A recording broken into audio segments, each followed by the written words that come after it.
las que dicen que no porque están mercantilizando. Yo creo que según vamos viendo cuáles son las diferencias, vamos situando un poco el corte ideológico que está siempre preeminente encima de todas las posiciones feministas. Por ejemplo, la posición feminista de Ciudadanos es a favor del aborto, evidentemente, a favor de la gestación subrogada, es decir, son coherentes con la decisión del propio cuerpo, y la prostitución, que ellos sí que claman por una legalización de la prostitución.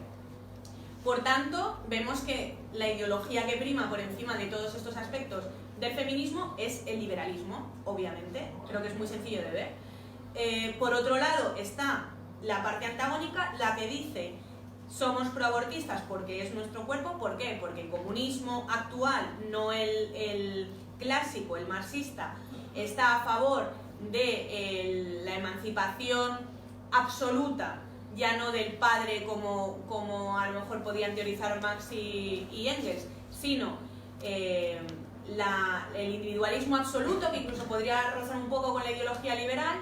Es lo que nos hace poder decidir sobre nuestro cuerpo. Pero por otro lado, como queremos colectivizar a la mujer como grupo oprimido y de presión política, lo que hacemos es decir que los que están a favor de la gestación subrogada lo que tratan de hacer es convertir nuestros vientres en hornos de pan a sueldo y decir que la prostitución es exactamente lo mismo. Es producto de una sociedad absolutamente machista y heteropatriarcal que lo que hace es comercializar con nuestros cuerpos. Es muy evidente que lo que sigue con coherencia es la ideología de la extrema izquierda actual, ¿no? Entonces, ¿qué ocurre? Que dentro de estas diferencias pues se encuentran otras. Una que es compartida por el feminismo mayoritario, que por mucho que Ciudadanos trate de un poco acapararlo, no deja de ser el de la extrema izquierda. Nos encontramos con un reclamo absolutamente necesario para la liberación de la mujer, y es el lenguaje inclusivo, ¿no? Es una de sus principales herramientas de empoderamiento. ¿Qué ocurre? Que si hace falta llamar a la RAE machista y heteropatriarcal, se le llama. De hecho, es uno de los tótem del machismo para ellas, la RAE. De hecho, yo os recomiendo que sigáis por Twitter a la RAE porque el community manager la verdad que es muy bueno y no tiene ningún problema en llamar idiotas directamente de una forma muy fina siempre a las feministas. Entonces, ¿qué ocurre? Que ya no es solo el género para utilizar, porque según ellas la utilización del género masculino, como dice la RAE, no atiende a la generalización de una palabra de un colectivo en el plural, que es en el masculino. Ya no es solo eso, es que evidentemente se utiliza la O y no la A porque venimos de un sistema heteropatriarcal y es ese machismo estructural el que nos lleva a identificarnos solo con el hombre cuando estamos colectivizados. ¿Qué es el primer paso que utilizaron? Acordaos que bueno, parecía como bastante compartido y aceptado utilizar el arroba, pues si alguien se siente un poco ofendido. Luego pasamos a la X, que al principio lo utilizaban más los grupos antifascistas, más de extrema izquierda, y se ha extendido a todo el sector de la población. Y luego ya empezamos con el E, que es el género neutro, ¿no? Todes, alumnes, todo tipo de estupideces. Y ahora ya el siguiente nivel, porque no estábamos a gusto con este E, es el A, el feminizar todas las palabras. De hecho, recuerdo que hace un año hicimos una campaña que se llamaba Heteropatriarcada, que la hicimos en la universidad, porque sí que es verdad que en Madrid la universidad está absolutamente tomada por la extrema izquierda y por el feminismo en especial. Bueno, pues para ponerlos un poco enfrente de sus contradicciones, que obviamente sabíamos que no íbamos a evangelizar absolutamente nada porque no había nada que recuperar allí, pero bueno, pusimos como carteles de dirección cambiando los nombres de todas las facultades, es decir, facultad de biología, facultad de derecha, bueno, de historia, bueno, pues para que se dieran cuenta que no tenía nada que ver con la emancipación de la mujer, que era completamente absurdo y que lo que sonaba era ridículo. Y que cuando una persona utiliza este tipo de acepciones, ya no hablar del famoso portavozas de Irene Montero, son cuestiones que evidentemente a la estibadora que está luchando por sus derechos en el puerto, el hecho de que una chica de 17 años se refiere a ella en género femenino o que diga estibadores porque siente que así la está empoderando, creo que a esta mujer no le está afectando nada en su día a día cuando tiene que trabajar 10 horas. Entonces, exactamente este lenguaje inclusivo, ¿para qué sirve? Desde mi punto de vista, y esto es un punto de vista personal, creo que se produce un efecto que es muy contradictorio, y es que el mensaje inclusivo se supone que lo que pretende es acercar el lenguaje y por tanto a través del lenguaje a la sociedad a todas las mujeres, a todas las personas, incluidas las mujeres. Esto pasó con el arte en un primer momento cuando surgen las vanguardias artísticas. Lo que pretendían era romper con el academicismo, con los movimientos pictóricos neoclásicos, barrocos, porque se asociaban a la aristocracia, a la gente cultivada, a la gente que podía acceder a la universidad, que eran la gente que tenía un nivel adquisitivo alto, ¿no? Lo que se podría denominar a grosso modo los señores feudales, un poco por llamarlo así, aunque fuera ya trasladado a un sistema medio burgués. ¿Qué ocurre? Que cuando las vanguardias artísticas surgen como un supuesto movimiento emancipador donde se pretende acercar al resto de clases el arte para que sea accesible para todos. Todos sabemos cuál ha sido el resultado de todas las vanguardias, del dadaísmo, del conceptualismo, del estructuralismo, que son movimientos absolutamente endogámicos donde si uno no es docto en teoría del arte no puede acceder a comprender una obra. Por tanto, ¿cuál es el resultado? Que intentando acercar el pueblo a una disciplina, como es en este caso el arte, lo que ha hecho es hacerlo muy endogámica, muy elitista, y lo que ha hecho es alejarlo. Que a día de hoy un fontanero, un electricista, un trabajador al uso, un obrero que quiere disfrutar del arte, una obra vanguardista no la va a comprender si no ha estudiado, aunque sea de una forma autónoma, este tipo de corrientes artísticas. Pues con el feminismo actual ha pasado exactamente lo mismo. Si tú no decides estudiar por ti mismo teorías feministas actuales, no vas a entender absolutamente nada. ¿Cuántos tipos de sexo hay? De orientaciones sexuales. Ya no es solo la homosexualidad, la heterosexualidad, la bisexualidad, es la pansexualidad, la lisexualidad, es que hay 200.000, ¿no? Al final, mira, me he apuntado algunos porque yo que soy bastante friki de estos, muchas veces incluso se me olvidan. Las 10 clases o géneros principales son heterosexualidad, homosexualidad, bisexualidad, pansexualidad, demisexualidad, lisexualidad, autosexualidad, antrosexualidad, polisexualidad y asexualidad. Sí. Bueno, la sexualidad lo entendemos todos porque todos en conocimiento del medio hemos estudiado los caracoles, no por otra cosa. Es completamente desconocido, creo yo. Entonces, ¿qué ocurre? Que este idioma críptico lo que te lleva es precisamente alejarte de la lucha o de las cuestiones que le preocupan a los trabajadores, que es uno de los grandes talones de Aquiles y grandes problemas de la izquierda actual, el feminismo, porque es el mismo mecanismo que he utilizado para comparar con el mecanismo de sociabilización de las vanguardias, ocurre también con el feminismo. ¿Qué ocurre? Que en el momento en el que la izquierda adopta el feminismo como lucha propia, se aleja de las clases trabajadoras. Evidentemente, a una señora de la limpieza, a una interna, a una asistenta, a una auxiliar de enfermería, a una enfermera o a cualquier tipo de trabajo que pueda desempeñar preeminentemente una mujer, tú le hablas de cis-heteropatriarcado, le hablas de mansplaining y no entienden nada y siguen teniendo las mismas condiciones laborales pésimas que hasta un minuto antes de escuchar este tipo de palabras. El mansplaining, para los que no sepáis lo que es cuando un hombre, en aras de este heteropatriarcado y este machismo estructural, trata a las mujeres supuestamente de explicarnos cosas porque cree que no las entendemos. Es decir, cuando tú, por ejemplo, estás teniendo un tema de conversación sobre algún tema de, por ejemplo, vamos a poner un ejemplo que a mí me llamó mucha la atención con todo el tema de este niño de Julen, cuando ocurrió todo lo que pasó en Totalán. Acordaros de los todólogos, ¿no? Es decir, periodistas que tienen 100 licenciaturas para poder comentar de casos jurídicos, de biología, de ingeniería civil, pueden comentar de todo y discutir incluso entre ellos, pues vemos cómo, bueno, tú puedes aportar y todo el mundo teníamos nuestras propias teorías. Si yo, por ejemplo, que tengo cero formación y cero conocimientos sobre ingeniería civil, llega un ingeniero civil y estamos hablando del tema y me dice, no, mira, te voy a explicar, me está haciendo mansplaining. Aunque él tenga formación sobre una cosa y yo no, él me está haciendo mansplaining porque está considerando, esto según las feministas, está considerando que me tiene que explicar algo porque yo como mujer no tengo ni idea. Esto es algo que yo sinceramente, siendo mujer y teniendo 30 años, no me ha pasado en la vida. Nunca jamás he sentido que un hombre, por el hecho de ser mujer, me diga, ven bonita que te tengo que explicar una cosa.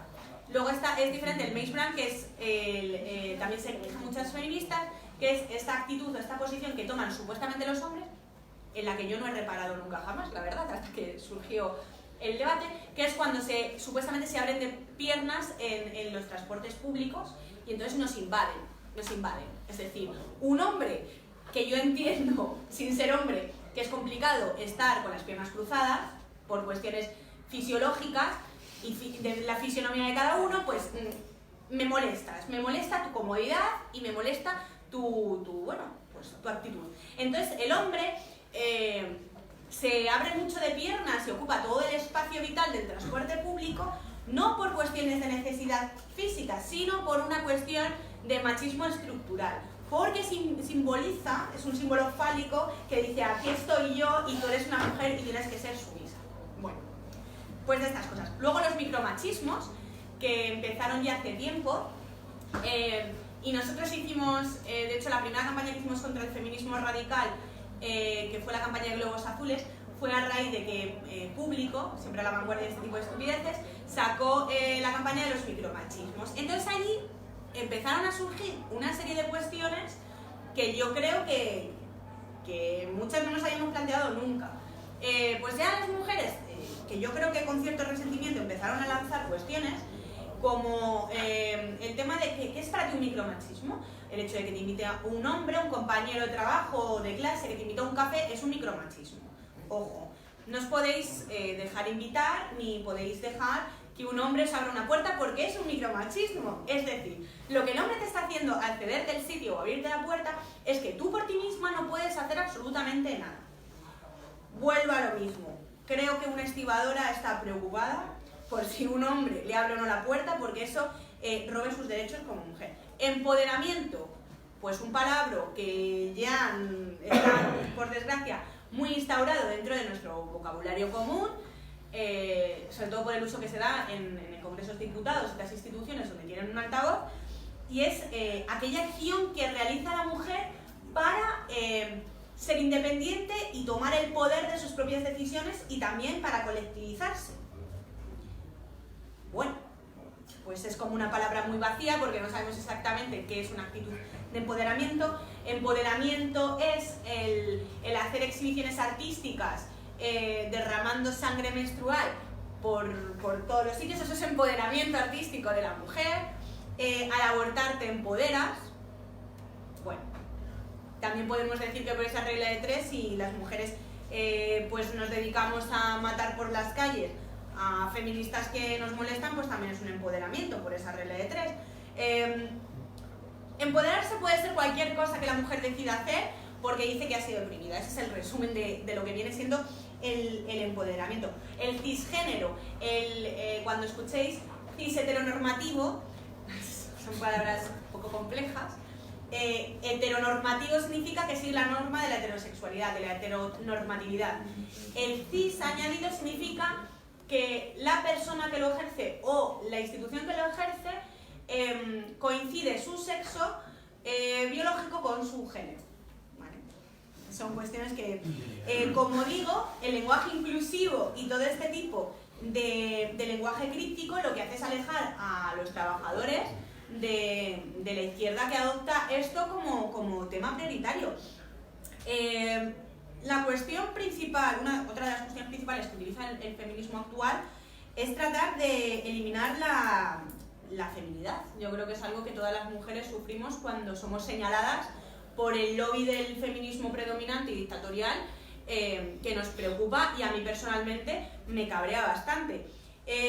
Tratan de decirte que cuando tú eres madre o cuando estás a favor de la maternidad de las mujeres, lo que estás es, desde luego empoderada no estás siendo, pero lo que estás siendo es ser cis heteronormativa, seguir el machismo estructural que te dice que estás hecha para tener hijos. Es que creo que es una evidencia.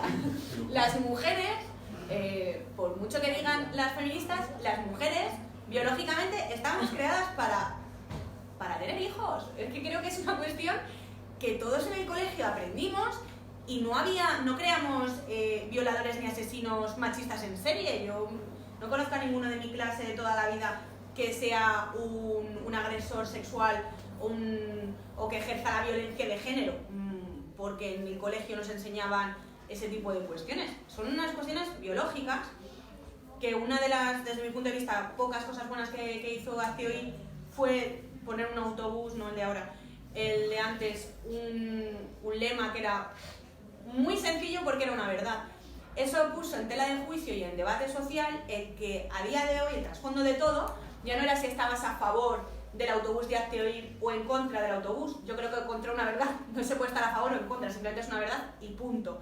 El debate de fondo es cómo incluso las verdades biológicas y de la ciencia son puestas a debate no por cuestiones científicas, de revisionismo científico que se actualice a sí mismo porque para ello existe la ciencia, sino que hubiera un revisionismo ideológico en el terreno de lo científico, ¿no? donde la ideología y la política entran para construir verdades.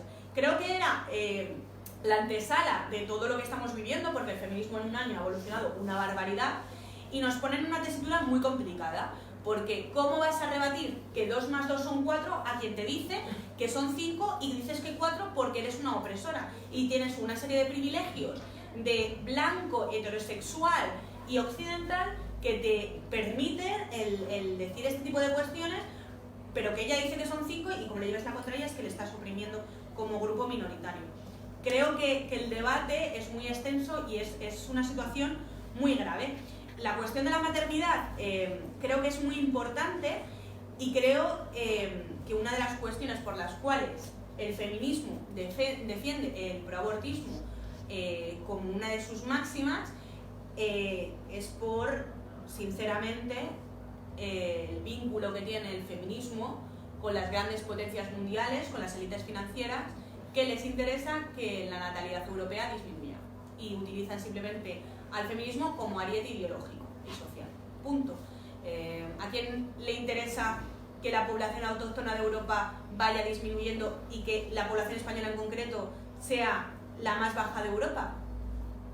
A los grandes empresarios, a los grandes lobbies financieros que quieren que la mano de obra barata nos venga de fuera porque es más fácil de explotar.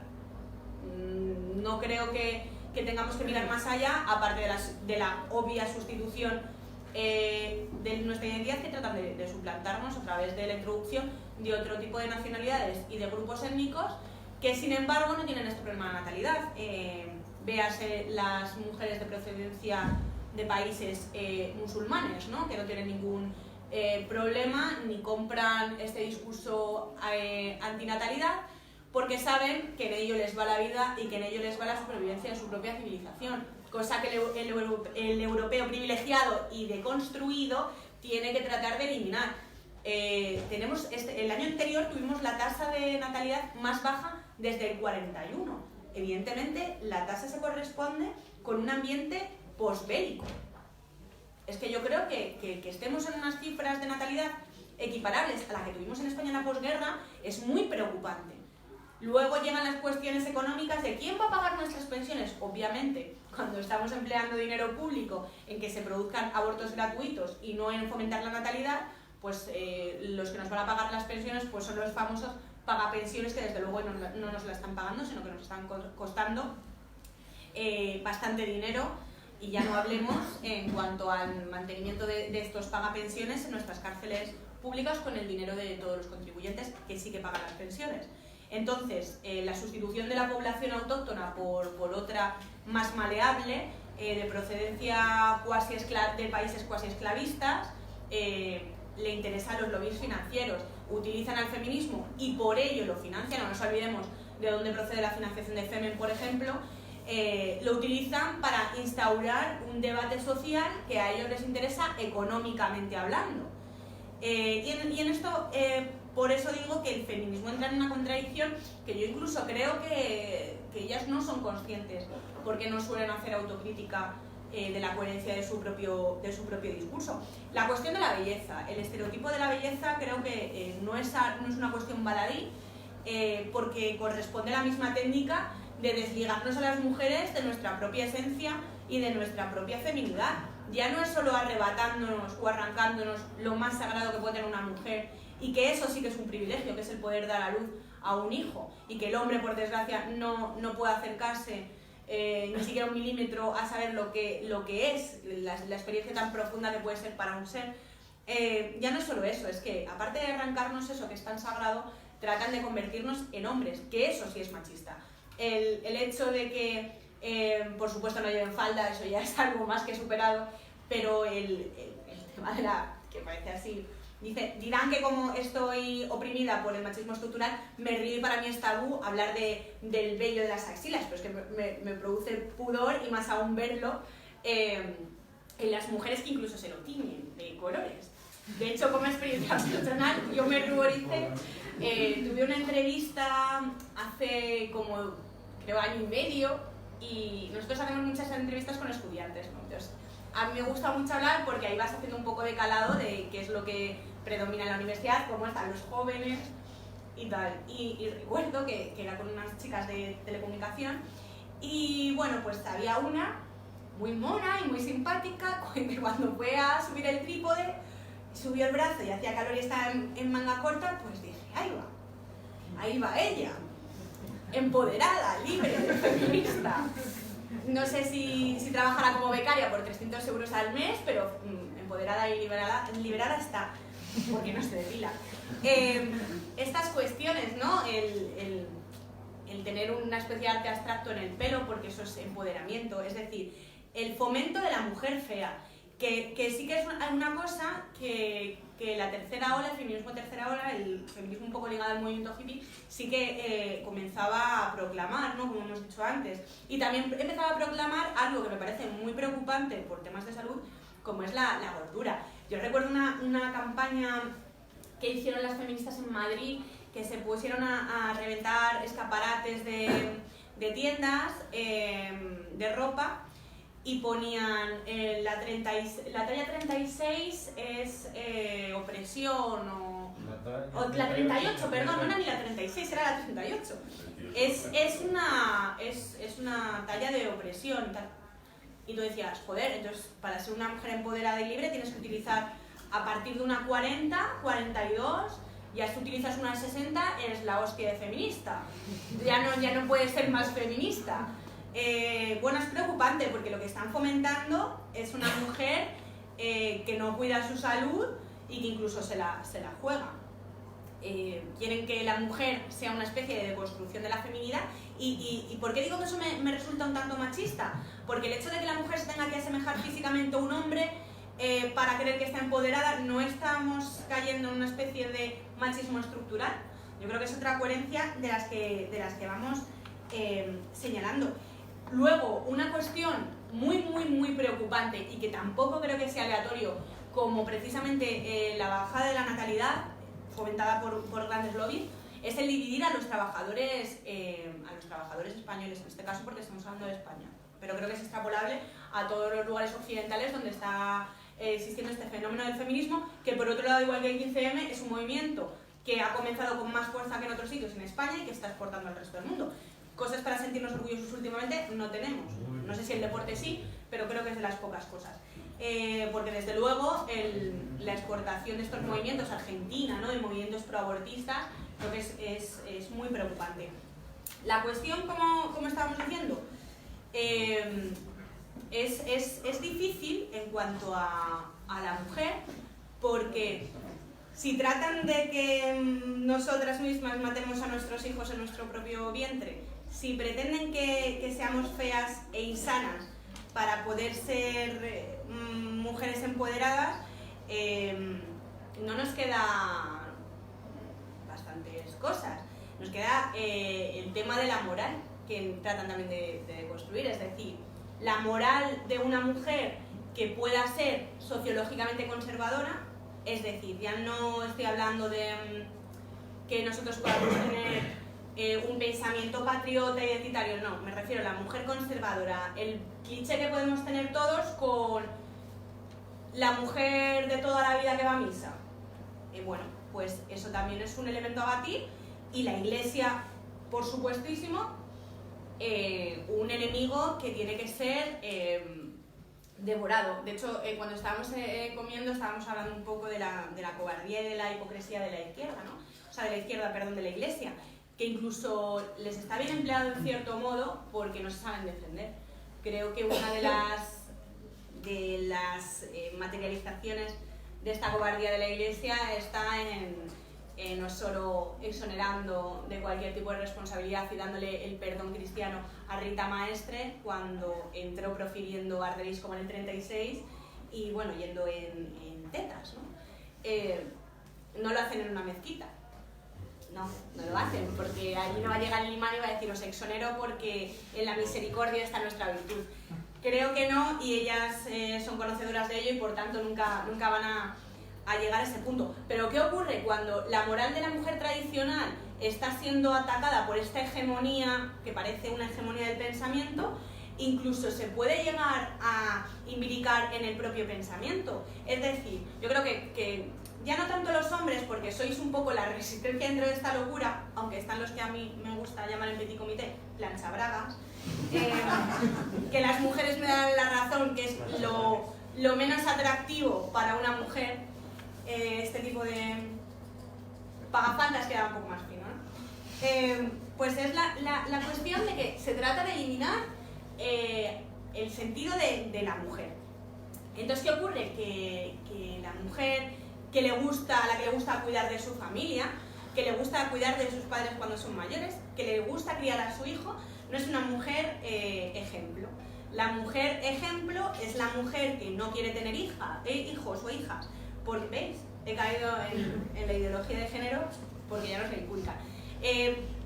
Cuando tratas de meter todo este combate a la sociedad, incluso la mujer que es moralmente tradicional, muchas veces se ve obligada a tener que hacer ciertas concesiones.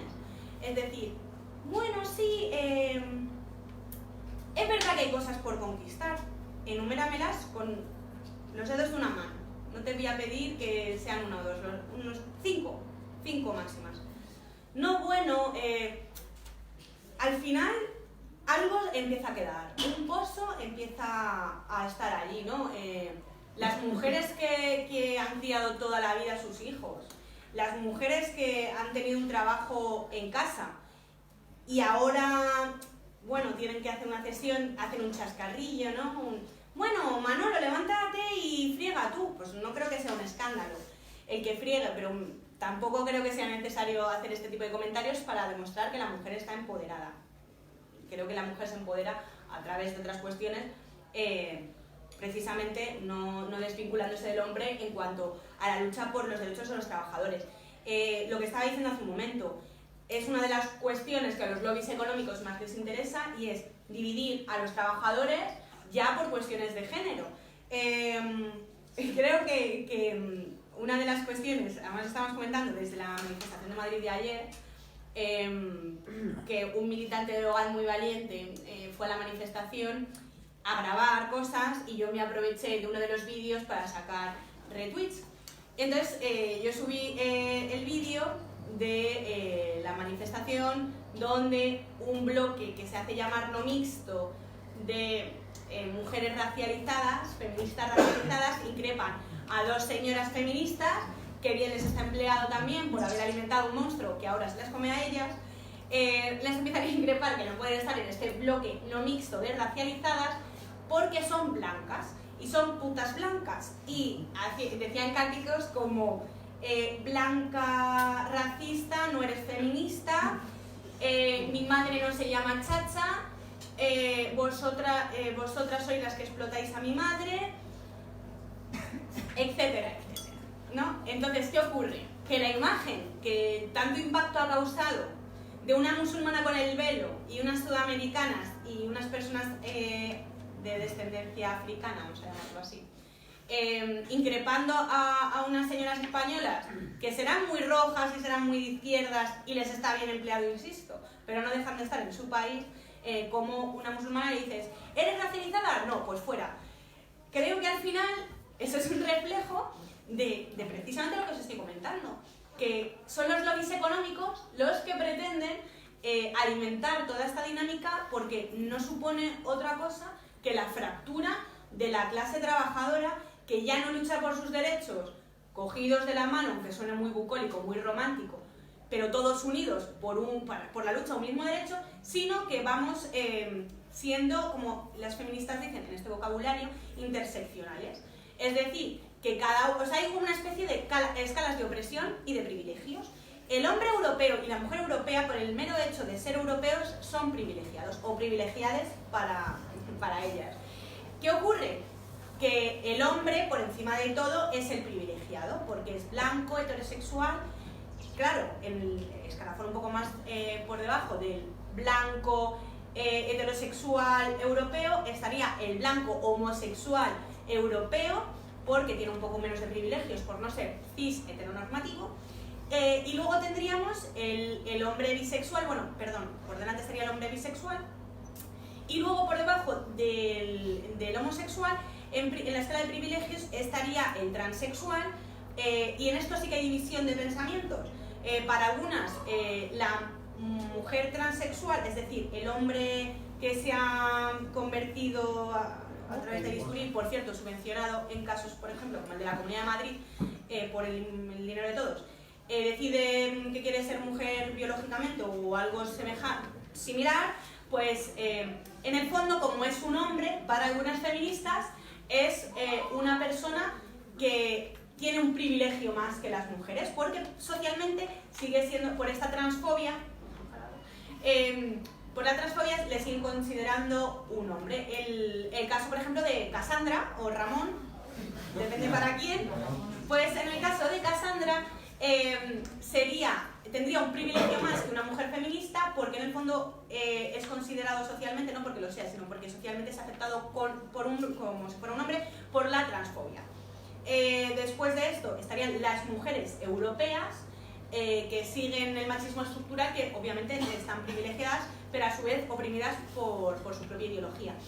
Y luego estarían las feministas blancas, que por el hecho de ser europeas tienen el privilegio. Luego gritaban otras cosas que era como que cada vez que una feminista blanca rompe el techo de cristal, una feminista racializada tiene que recoger los cristales del suelo. Turbio, sí, tampoco te busquemos más. Y el género más oprimido, obviamente, es la mujer racializada. Que racializados somos todos, porque todos pertenecemos a una raza. La diferencia es que ellas la pueden decidir porque son una minoría y el resto no. Entonces ellas tienen que vivir, como decimos, por esta especie de escala de privilegios. ¿Qué ocurre? Que cuando se divide a los trabajadores españoles es cuando se empiezan a hablar de privilegios y de cuestiones que la mujer tiene que conquistar. La brecha salarial.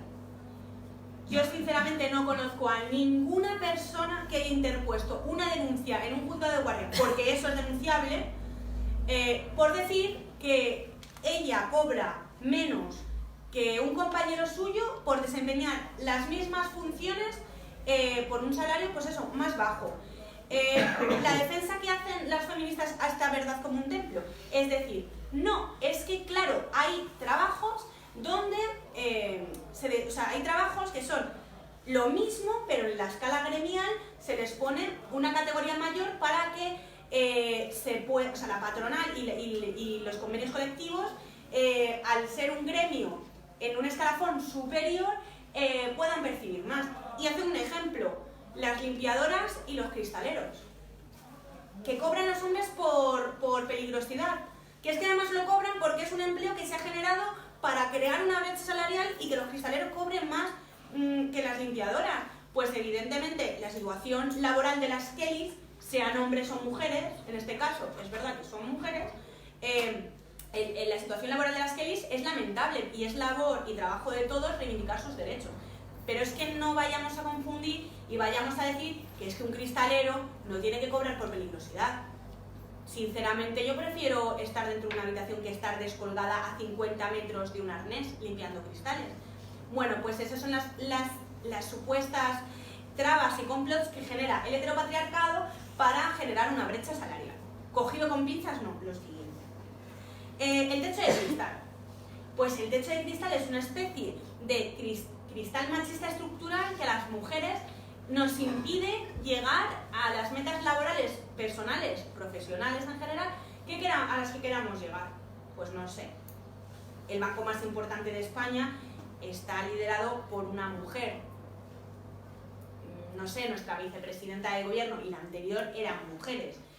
No creo que vivamos en un sistema actualmente donde la mujer tenga algún tipo de problema para acceder a donde quiere llegar por una cuestión de un techo de cristal. Si nos fijamos, como las mentiras en hechos no se pueden apoyar, pues esto se tiene que crear una especie de mitología, de frases y de una retórica literaria muy importante para tratar de crear algo que en la realidad no existe. De ahí el techo de cristal, la brecha salarial. El techo de cristal es exactamente lo mismo. Cuando las sufragistas o, por ejemplo, las mujeres que luchaban porque la mujer pudiera acceder, las de primera ola, para que la mujer pudiera acceder a la educación, entiendo que se hable de techo de cristal. Pero en el siglo XXI yo creo que ninguna mujer, si trabaja, tiene un problema o un detrimento en cuanto a compararse o competir con un hombre. Sí que es cierto que hay cuestiones que todavía tenemos que cambiar y son muy reducidas, y creo que es labor de todos y del interés de todos. Que es la cuestión, por ejemplo, de que en algunos lugares, que es denunciable, y de hecho cuando ha ocurrido han salido denunciados públicamente, cuando a una mujer se le pregunta si va a quedarse embarazada o tiene pensado quedarse embarazada, para contratarla o no. Pero es que no por ello significa que el hombre esté menos oprimido en ese tipo de trabajos. Es una de las preguntas, por ejemplo, que se cuestionan en las entrevistas en empresas como Cuatro Casas para un famoso bufete de abogados, donde a los trabajadores se les explota y se les hace llegar al límite de la depresión severa por el volumen y la presión de trabajo. Entonces, ¿qué ocurre? Que como biológicamente las mujeres tendemos, cosas de la vida, a tener hijos, pues te preguntan si tienes en mente ser madre en un futuro cercano, porque no te pueden explotar de la misma forma. Eso no, obviamente no se lo pregunta a un hombre, pues porque no va a tener hijos, puede ser padre, pero no va a quedarse embarazada y por tanto tener que ausentarse por cuestiones de salud, le explotan igualmente, ¿no? Entonces, el hecho de que esto se denomine techo de cristal, pues esto sí que hay que cambiarlo, pero hay que cambiarlo tanto hombres como mujeres, porque lo que nos están haciendo es robar nuestros derechos laborales y nuestra dignidad como trabajadores, no por cuestiones de género. ¿Qué ocurre? Que enfrentamos un explotado y otro explotado por cuestiones de género. Es decir, es que tú trabajas 12 horas, yo también trabajo 12 horas, pero es que a ti no te preguntaron en la entrevista de trabajo si te ibas a quedar embarazado, entonces a mí tú eres un privilegiado. No hay explotados privilegiados, todos son explotados y todos carecen de privilegios laborales. Entonces no se puede llevar todas estas luchas a una cuestión de género. Yo no creo que un trabajador explotado sea alguien tremendamente privilegiado. Visualmente es creo, bastante pertinente imaginarnos a la típica niña rica de padres ricos que ahora es feminista y se dedica a decir que el heteropatriarcado la oprime, llamándole privilegiado a un currito de Vallecas que se levanta todos los días a las 5:30 de la mañana para ir a trabajar a destajo para poder dar de comer a su familia, pero él, según ellas, es un privilegiado. Es absurdo, es absurdo. ¿Y qué hacemos? Hacer que la mujer de clase trabajadora encima también se enfrente al hombre trabajador. Pues lo que hacemos es separar absolutamente las reivindicaciones laborales por cuestiones de género. que por eso digo que ya la locura máxima es el tema de las racializadas ayer en Madrid, ¿no? Porque ya era al final la división de la división de la segunda división de un subgrupo dividido. Entonces, es complicado. Y todo este tema, decirlo y repetirlo como un mantra que suponga un empoderamiento para la mujer, pues es bastante curioso.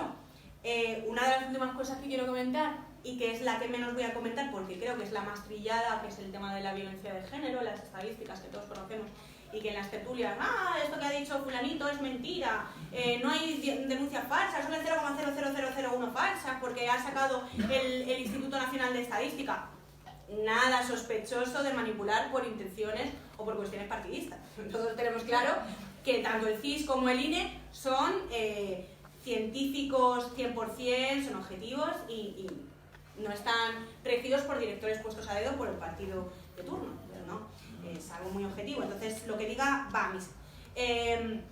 Ya no es solo que estemos viendo todo este tipo de cuestiones, debates, sino que lo que está generando, más allá de las cifras, ¿no? Es el que se esté generando una alarma social muy necesaria. O sea, yo he escuchado cosas, bueno, yo creo que todos os habéis reído alguna vez con los hilos recibidos por una flor rosita en Twitter y que finalizan con una flor rosita, que yo entiendo que si yo sufro una agresión sexual voy a comisaría a denunciar, no voy corriendo a Twitter a denunciarlo, pero bueno, como cualquier cosa es una agresión sexual. El que todas de repente, yo no sé en qué tipo de mundo es súper seguro vivo, pero bueno, todas cuando volvemos siempre a casa, vamos mirando atrás, nos llamamos en plan, ¡ay, tengo miedo! Acompáñame con esta llamada porque creo que me están persiguiendo, está muy oscuro, soy una mujer y no tengo por qué tener miedo al volver a casa. Las veces que yo, por ejemplo, he tenido miedo al volver a casa es porque está oscuro y hay mucho tarado suelto, no porque sea un hombre, sino porque creo que hay gente que mataría hasta los patos, pero sin embargo las estadísticas se venden como violencia de género. Si un loco o un delincuente que es un reincidente mata a una mujer, no es considerado ya como era antes considerada la violencia de género intrafamiliar de marido mata a esposa, sino que es considerada violencia de género el que un tipo con el que no te has cruzado en tu vida te mate, y como has sido mujer porque has tenido tú la mala suerte de cruzarte y no tu abuelo o tu padre, pues ya es violencia de género. Yo me quedo alucinada, de verdad. Entonces, por esa misma regla de 3, cuando hay atentados yihadistas, cuando mueren mujeres, eso tiene que ser contabilizado como violencia de género, por esa regla de 3. Entonces, las estadísticas puestas desde esa postura y manipuladas por quien las manipule en su momento, pues evidentemente podemos tener debates infinitos sobre estadísticas y números que no se corresponden con la realidad. Y es que a las mujeres no nos van matando por la calle. ¿Por qué interesa este estado de falsa alarma? Pues para legitimar toda la lucha feminista que lo que pretende es dividirnos por cuestiones de género. O sea, yo veo a chavalillas de 14 años diciendo, bueno, ayer hicieron un fachi-tour, bueno, la sector bollo, que luego es otra subdivisión de la división de la división, que son bolleras y por tanto menos privilegiadas que el resto, que las cis heteronormativas, y bueno, iban parando a un taxista porque iban cortando las calles, y el taxista acaba diciéndole, pero que me dejéis salir de aquí. Y empezaban a gritar, disculpa, es que nos están matando. Pues no sé dónde están los cuerpos por las calles, sinceramente. O sea, entiendo que en un ambiente bélico pues puedas decir que nos están matando, pero es que de verdad me parece una exageración. Se está creando un estado de alarma, lo único que interesa y suscribe son los intereses de los lobbies económicos. No nos están matando, lo siento mucho. Es que, de hecho, cada vez nos matan menos. Que no creo que excepto algunos tarados que sí que puedan matar a mujeres por el hecho de ser mujeres, no creo que sea algo extrapolable o algo que sea una norma familiar, o sea, general. Y en cuanto a la familiaridad, que era lo que quería decir, el feminismo combate la unidad familiar porque los lobbies económicos lo que pretenden es que no estemos colectivizados como personas o como identidades, ¿no? Como trabajadores españoles, por ejemplo, esa identidad. Lo que pretenden al tratar de destruir toda la unidad familiar es atomizarnos para ser más controlables. Al final, el último eslabón que sustenta cualquier nación o cualquier patria es la familia. Son los pilares de cualquier nación. Por tanto, si atacamos la familia, derrumbamos todo porque se derrumban los cimientos. Y creo que es algo que no es escogido a dedo y que por eso se retroalimenta con las posturas proabortistas. Es verdad que creo que hay mujeres que abortan no porque sean proabortistas, sino porque también el Estado tiene una culpa muy importante, que es el no incentivar ayudas sociales o prestaciones a la mujer. Es decir, no siempre se le tiene que criminalizar a la mujer que aborta por el hecho de abortar, porque hay que entender el contexto. Lo que hay que hacer es trabajar, porque si el Estado no tiene ningún tipo de función de protección, no tiene sentido el Estado, es paternalista, porque sui generis es así y para eso ha sido creado por nuestro contrato social. Lo que debe hacer es proteger cuando la mujer, y digo mujer porque somos las únicas que tenemos capacidad para dar la vida, pero cuando la mujer flaquea, lo que tiene que hacer el Estado es protegerla y darle las herramientas legislativas para decir no vas a abortar, pero además yo te voy a ayudar a que seas madre. Eso es lo que hay que hacer, ¿no? Creo que es lo más básico. A las que obviamente sí que hay que señalarles con el dedo la culpabilidad son a las mujeres que son proabortistas y que tratan de adoctrinar al resto, que parece que llegamos a un punto en el que si eres madre tienes que pedir perdón. Y bueno, más allá de eso, ¿qué es lo que considero que debería de ser una mujer en su feminidad, ¿no? Creo que hay que proteger la maternidad por encima de todas las cosas, porque no hay nada más bonito y más sagrado para una mujer que el ser madre. ¿Cómo vamos a llegar al punto de locura de criminalizar algo tan bello, tan bello, tan bello como dar la vida? Dar la vida a otro ser, crear personas. ¿Cómo podemos criminalizar eso como si fuera un símbolo de nuestra opresión? Pues si estamos oprimidas por algo, esa es nuestra condición biológica, punto. O sea, la naturaleza es muy malvada y muy heteropatriarcal porque nos hace tener un útero, una matriz, no sé. Si hay alguien machista entonces, tiene que ser la naturaleza que nos ha constituido así y que nos ha obligado a respirar. Porque claro, es la opresión. Y luego, sobre todo, el defender que somos mujeres por encima de todas las cosas, y si tenemos cosas que reconquistar, que lo hagamos, pero desde la coherencia y desde la responsabilidad. Sí que es verdad que hay una cuestión que es, por ejemplo, todo lo relacionado a cuando tenemos la menstruación, que no se debe de cobrar, por ejemplo, la compra de compresas o otro tipo de cuestiones para la menstruación. No se debe de poner un impuesto de lujo por una cuestión así, cuando creo que incluso debería de estar subvencionado por la Seguridad Social, porque yo no elijo tener la menstruación. Esto es algo de mi salud y creo que el Estado también tiene que hacerse corresponsable de esto.